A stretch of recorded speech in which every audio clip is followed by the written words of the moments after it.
A very good morning to you. In wrapping up business news at this hour, we continue hearing from analysts ahead of the 2023 budget speech, where economic growth is expected to take center stage.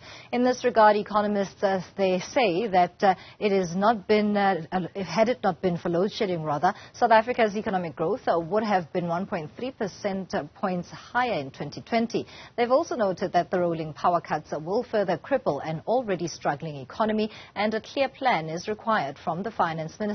Head of Environmental, Social and Governance at Absa CIB Msizi Khoza speaks to us now. Thank you so much for your time, Msizi. Of course, the energy crisis is meant to be top on the finance minister's agenda, but to what extent has the rolling power outages affected the South African economy, in particular economic growth? Yeah, good morning, Dumi-sang, and good morning to your viewers as well. Thank you very much for having me.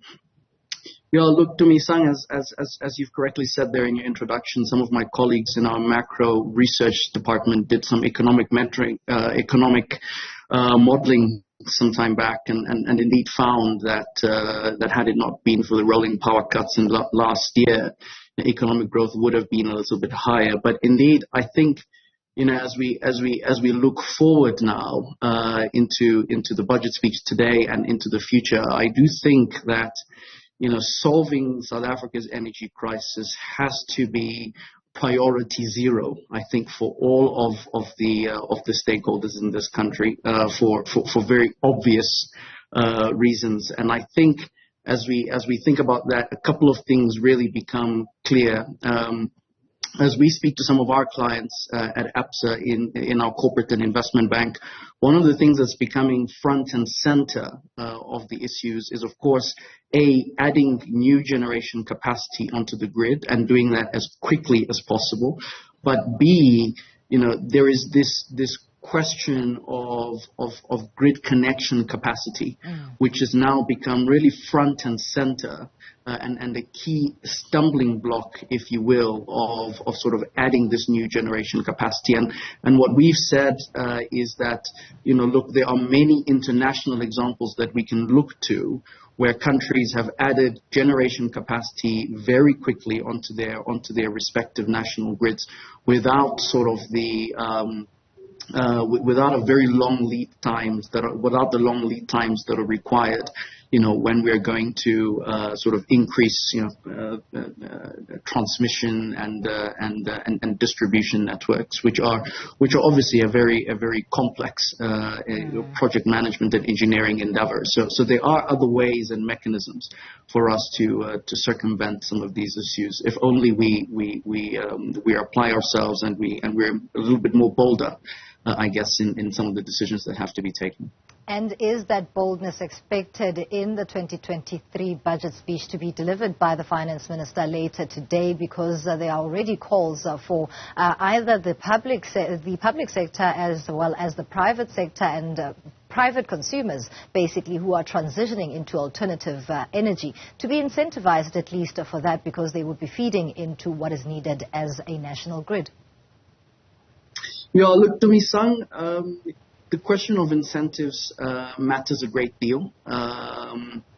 You know, in some of the international examples that we've seen, incentives matter, and they matter a lot. And indeed, the president alluded to some of the early thinking in his State of the Nation address a fortnight ago. But I think the point that you're raising now around public-private partnerships is going to be very critical and important. I mean, if you read the Just Energy Transition Investment Plan, you know, it specified and allocated about 151 billion rands just towards transmission and distribution investments that are required in the next 4 years. Now, that is a really large number, and I don't think that Eskom's balance sheet can absorb, you know, that kind of capital, or is capable of raising those kinds or those sums of capital. And I think kind of the question of crowding in public and private investments is going to be critical, kind of on a go forward basis. Licensing is another one of a contentious matter that remains in limbo in South Africa, or maybe moving at a snail's pace when it comes to alternative energy and the provision of that, particularly from the private sector to the public sector. What's the expectation in that regard from this year's budget? Yeah, look, we've seen obviously some good movements in this regard in the last 12 to 18 months from a licensing and a regulatory standpoint. We're hoping that there's going to be an acceleration of that. Certainly within our corporate and investment bank, we are assisting many clients who are looking at what's called captive power transactions. So this is individual firms and companies procuring power from independent power producers, and we're seeing that uptick, and that is a key driver for us going forward. And certainly we would expect and encourage any positive movements in this regard going forward. Msizi Khoza, thank you so much for your time. He is with Absa CIB, talking to us as part of those expectations leading up to the 2023 budget speech later.